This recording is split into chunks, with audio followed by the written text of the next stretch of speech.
7 বছৰৰ পৰা আমি বাল্য বিবাহৰ কাম কৰি আছোঁ। যিকোনো মূল্যৰ বিনিময়ত বাল্য বিবাহ বন্ধ হ'ব লাগিব আৰু বিশেষকৈ সংখ্যালঘু অধ্যুষিত অঞ্চলত মই অকপতে স্বীকাৰ কৰিছোঁ সংখ্যালঘু অধ্যুষিত অঞ্চলত বাল্য বিবাহটো অধিক পৰিমাণে হৈছিলে আৰু যোৱা 7 বছৰে আমি কাৰো সহায় নোলোৱাকৈ একমাত্ৰ সংবাদ মাধ্যমে আমাক যথেষ্ট সহায় কৰিছে। চৰকাৰৰ পৰা সহায় পোৱা নাই, পুলিচৰ পৰা পোৱা নাই, চাইল্ড লাইনৰ পৰা পোৱা নাই, হেল্থ ডিপাৰ্টমেণ্টৰ পৰা পোৱা নাই, ছ'চিয়েল ৱেলফেয়াৰ ডিপাৰ্টমেণ্টৰ পৰা পোৱা নাই, কাৰো সহায় নোহোৱাকৈ আমি বাল্য বিবাহ বন্ধৰ কাম কাজ চলাই আছিলোঁ। আজি চৰকাৰে হাৰ পাইছে, চৰকাৰে কাম কৰি আছে। আমি চৰকাৰক কামটো ভাল পাইছোঁ, কিন্তু মুখ্যমন্ত্ৰী ডাঙৰীক এটা আহ্বান জনাম যে এটা ৰাতিৰ ভিতৰতে আইন আদালত আৰু লাঠিৰ কোবেৰে বাল্য বিবাহ শেষ কৰিব নোৱাৰি। মুখ্যমন্ত্ৰী ডাঙৰীয়া বাল্য বিবাহ কি কাৰণত হয়, বাল্য বিবাহ হ'লে মানুহৰ কি অসুবিধা হয়, বাল্য বিবাহ হ'লে কি আইন ভংগ হয়, এই কথা বৰ্তাবিলাক সাধাৰণ ৰাইজে গম নাপায়। যিহেতু সাধাৰণ ৰাইজক এতিয়ালৈকে শিক্ষাৰ পোহৰ মুখ্যমন্ত্ৰী দিব পৰা নাই, সাধাৰণ ৰাইজক অৰ্থনৈতিকভাৱে উন্নয়নৰ দিশত আগবঢ়াই লৈ যাব পৰা নাই। গতিকে মুখ্যমন্ত্ৰী ডাঙৰীয়া প্ৰথমতে ফাইণ্ড আউট কৰক যে বাল্য বিবাহ ক'ত হৈ আছে, কি কাৰণে হৈ আছে। গতিকে মুখ্যমন্ত্ৰী ডাঙৰীয়াৰ লাঠি আইন সমান্তৰালভাৱে শিক্ষাৰ পোহৰ, সজাগতা আৰু শুই থকা স্বাস্থ্য বিভাগ, ছ'চিয়েল ৱেলফেয়াৰ ডিপাৰ্টমেণ্ট আৰু চাইল্ড লাইন এইবিলাকক জাগ্ৰত কৰক। তেতিয়াহ'লে মই ভাবোঁ যে অসমৰ পৰা বাল্য বিবাহ সম্পূৰ্ণ নোহোৱা হ'ব। গতিকে সকলো ৰাজনৈতিক অৰাজনৈতিক সকলো মানুহক আমন্ত্ৰণ কৰক, তেওঁলোকৰ লগত কথা পাতক। যদি মুখ্যমন্ত্ৰী আন্তৰিকতাৰে সঁচাকৈ বাল্য বিবাহটো বন্ধ কৰাটো বিচাৰিছে, আমি যেনেকুৱা ধৰণে 25 চনৰ ভিতৰত সংখ্যালঘু অধ্যুষিত অঞ্চলৰ পৰা বাল্য বিবাহ শেষ হোৱাটো বিচাৰিছোঁ আৰু আমি যিকোনো প্ৰকাৰে এইটো কৰিম। গতিকে মুখ্যমন্ত্ৰীৰ যদি সেইটোৱে সপোন হয় যে বাল্য বিবাহ এটা ডাঙৰ ব্যাধি, গতিকে আমি ৰোধ কৰিব লাগে। গতিকে মুখ্যমন্ত্ৰীয়ে লাঠি আইন কানুনৰ লগতে মুখ্যমন্ত্ৰীয়ে সমাজৰ পৰা শিক্ষাৰ পোহৰ দিয়ক, সমাজত সজাগতা সৃষ্টি কৰক, মহিলাসকলক আগবঢ়াই লৈ যাওক আৰু সকলোকে আন্তৰিকতাৰে এই বাল্য বিবাহ বন্ধৰ ক্ষেত্ৰত আগবাঢ়ি আহিবৰ কাৰণে আহ্বান জনাওক। মই ভাবোঁ তেতিয়াহে ফলপ্ৰসূ হ'ব, অন্যথাই কিন্তু বুমেৰাঙত পৰিণত হ'ব। গতিকে মুখ্যমন্ত্ৰী ডাঙৰীয়া যি পদক্ষেপ লৈছে, পদক্ষেপ আদৰণীয় পদক্ষেপ, কিন্তু মুখ্যমন্ত্ৰী ডাঙৰীয়াৰ কেনা কিছু ৰৈ গৈছে। আজি গ্ৰেপ্তাৰৰ নামত বহু মানুহক ভুৱা গেছত গ্ৰেপ্তাৰ কৰা হৈছে, যিটো ধাৰা য'ত নালাগে সেইটো ধাৰাও লগাই দিয়া হৈছে, অবিবাহিত মানুহকো গ্ৰেপ্তাৰ কৰা হৈছে, কিছু পৰিয়ালৰ মাজত অমানৱীয় এটা পৰিৱেশ সৃষ্টি হৈছে, মানুহ আত্মহত্যা কৰিছে। গতিকে মুখ্যমন্ত্ৰী হিচাপে সেই দিশবিলাকো কিন্তু তন্নতন্নকৈ চাব লাগিব, যাতে কোনো মানুহৰ ক্ষতি নহয়, মানুহে যাতে বিপদত নপৰে। কিন্তু মুখ্যমন্ত্ৰীয়ে সেইখিনি কামো কিন্তু সমান্তৰালভাৱে কৰি লৈ যাব লাগিব। সেইখিনি কামো কৰাৰ কাৰণে মুখ্যমন্ত্ৰীক আমি আহ্বান জনাইছোঁ। এটা টাৰ্গেট কৰি উচ্ছেদ কাৰ্য চলোৱা হৈছে, অসমৰ মুছলমানসকলক সম্পূৰ্ণভাৱে টাৰ্গেট কৰি লোৱা হৈছে। কাৰণ এই মুছলমানসকলৰ আচলতে অপৰাধ এটাই, তেওঁলোকে ধৰ্মীয়ভাৱে মুছলমান, তেওঁলোকে বিভিন্ন সময়ত গোষ্ঠীগত সংঘৰ্ষত গৃহহীন হৈ নিজৰ মাটি বাৰী হেৰুৱাইছে। কেতিয়াবা ব্ৰহ্মপুত্ৰৰ গৰাখহনীয়াত পৰি প্ৰায় আজি 30 লাখতকৈ অধিক মানুহ আজি ব্ৰহ্মপুত্ৰ আৰু বিভিন্ন নদীত গৰাখহনীয়াৰ কবলত পৰি আজি নিজৰ সৰ্বোচ্চ হেৰুৱাই চৰকাৰী মাটিত নিজৰ জীৱন মানুহটো জীয়াই থাকিব লাগিব। জীয়াই থকাৰ তাৰণাত তেওঁলোকে চৰকাৰী ভূমিত বসবাস কৰি আছে। এইসকল ভাৰতীয় নাগৰিক, চৰকাৰৰ প্ৰধান দায়িত্ব আছিলে এইসকলক অন্য বস্তুৰ বাসস্থান দিয়াৰ। চৰকাৰে এইবোৰ নিদি তেওঁলোকক বুলডোজাৰেৰে তেওঁলোকৰ কলিজাৰ ওপৰত আঘাত কৰি এই মানুহখিনিক পংগু কৰি দিয়াৰ ষড়যন্ত্ৰ ৰচনা কৰিছে। গতিকে এনেকুৱা উচ্ছেদৰ আমি তীব্ৰ বিৰোধিতা কৰিছোঁ।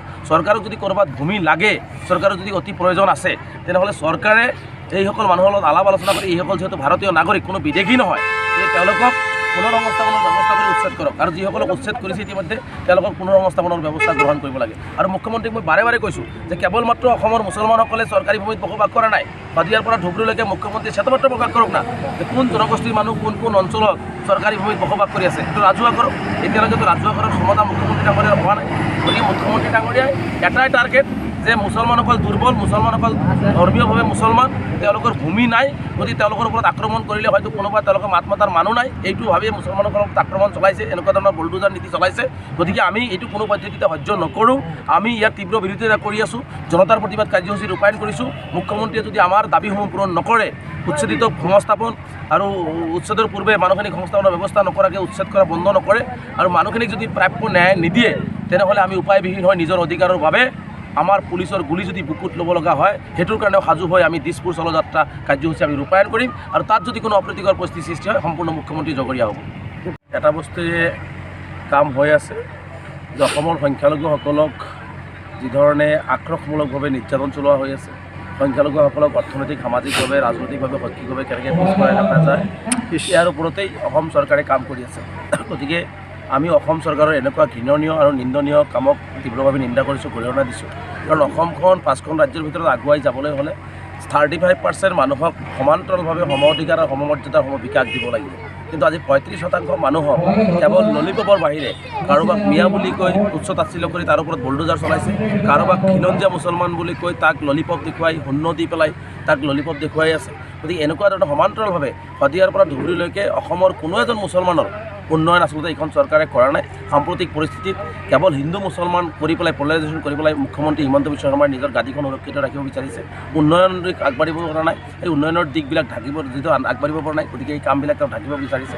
গতিকে সমান্তৰালভাৱে এটা কামেই মুখ্যমন্ত্ৰী ডাঙৰীয়াই কৰি আছে, শদিয়াৰ পৰা ধুবুৰীলৈকে অসমৰ মুছলমানসকলক কেনেকৈ তিলকে অসমৰ মানচিত্ৰৰ পৰা নিক্ষেপ কৰিব পৰা যায়, তেওঁলোকক কেনেকৈ পিছুৱাই আনিব পৰা যায়, তাৰে এটা গোপন হিডেন এজেণ্ডা লৈ কাম কৰি আছে।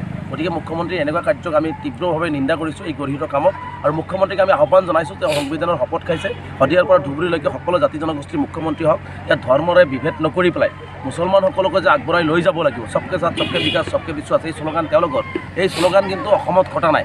ইয়াত শ্লোগানটো লগাইছে বলডুজাৰ অসমৰ মুছলমানৰ ওপৰত কেনেকৈ হওক, বলডুজাৰ সভ্যতা কেনেকৈ চলাব পাৰি, এই কাম চলাই আছে। গতিকে এইখন অসম কেতিয়াও 5খন ৰাজ্যৰ ভিতৰত আগুৱাই নাযায়, একদম লাষ্ট নাম্বাৰতো হয়তো অসম স্থান নাপাব। গতিকে মুখ্যমন্ত্ৰী হিচাপে মুখ্যমন্ত্ৰীক আহ্বান জনাইছোঁ, মুছলমানসকলক মানুহ হিচাপে ব্যৱহাৰ কৰিবলৈ শিকক, মুছলমানসকলক মানুহ হিচাপে গণ্য কৰি তেওঁলোকৰ যিখিনি প্ৰাপ্য অধিকাৰ সংবিধানে দিছে সেই অধিকাৰখিনি দি মুছলমানসকলক সকলো জাতি জনগোষ্ঠীৰ লগত আগত খোজ পেলাই লৈ যোৱাৰ কাৰণে ব্যৱস্থা গ্ৰহণ কৰক। প্ৰতিবাৰে আমি এইটোৱে দাবী কৰিছোঁ যে অসমৰ মুছলমানসকলক তিলকে আচলতে বিভিন্ন ক্ষেত্ৰত সামাজিক ৰাজনৈতিক শৈক্ষিক ক্ষেত্ৰত ধ্বংস কৰাৰ কাৰণে বিভিন্ন সময়ত চৰকাৰবিলাকে ব্লুপ্ৰিণ্ট ৰচনা কৰে, আৰু তাৰে এটা উদাহৰণ হৈছে অসমৰ সংখ্যালঘু অঞ্চলৰ শিক্ষা ব্যৱস্থা অতি পুতৌজনক। আজিলৈকে অসমৰ সংখ্যালঘু অঞ্চলবিলাকত পৰ্যাপ্ত পৰিমাণে ছাত্ৰৰ লগতে শিক্ষক নাই, বিদ্যালয়বিলাকৰ যিটো আন্তঃগাঁথনি থাকিব লাগে সেইবিলাকৰ উন্নয়ন নাই। যিখিনি আজি মহিলা কলেজেই হওক, আজি ইউনিভাৰ্চিটি হওক, আজি টেকনিকেল কলেজেই হওক, আজি সংখ্যালঘু অধ্যুষিত অঞ্চলবিলাকত নাই। আচলতে সংখ্যালঘুসকলক যে কোনো এখন চৰকাৰে বিজেপি চৰকাৰেই হওক বা আগৰ চৰকাৰবিলাকে আচলতে শৈক্ষিক ক্ষেত্ৰত যে আগবঢ়াই যাবলৈ নিবিচাৰে এই কথাটো প্ৰমাণ কৰে। গতিকে সংখ্যালঘুসকলৰ উন্নয়নৰ কাৰণে এটা কথা মনত ৰাখিব যে সংখ্যালঘুসকলক বাদ দি অসমখন কেতিয়াও আগুৱাই যাব নোৱাৰে। এই সংখ্যালঘুসকলক যদি আগবঢ়াই লৈ যাব লাগে তেনেহ'লে শৈক্ষিক ক্ষেত্ৰত সংখ্যালঘুসকলৰ উত্তৰণ কৰিব লাগিব। মুখ্যমন্ত্ৰীয়ে সংখ্যালঘুসকলৰ শৈক্ষিক উত্তৰণৰ ক্ষেত্ৰত গুৰুত্ব দিবৰ কাৰণে আহ্বান জনাইছোঁ। 30 बोसोरनिफ्रायनो देहायारि जोथोननि बिथिङाव बुहुमनि बयजोंबो फोथायजानाय लोगोसे साबसिन आरो रावजोंबो रुजुजायै गोरोन्थि गैयै फिथाइनि रादाय होग्रा एप'ल' डायग्नोस्टिक्सआ नोंथांमोननि साखाथियाव सौफैबाय। बे एप'ल' डायग्नोस्टिक्स सेन्टाराव थैजों सोमोन्दो थानाय गासिबो बेराम, COVID-19 बेराम, खि, हासुदै आरो गुबुन गुबुन बेरामनि आनजाद खालामनाय जायो। नोंथांमोनहाबो आनजाद खालामफैजानो हागोन। थंआ जाबाय क'क्राझार टाउननि मालदां बाजारनि साखाथियाव थानाय रिलायन्स पेट्रल पाम्पनि उल्टाथिं। रोखायै मिथिनो थाखाय नोंथांमोनहा 60015-17103 नाम्बाराव सुलु लानो हागोन। एप'ल' डायग्नोस्टिक्स सेन्टार क'क्राझार।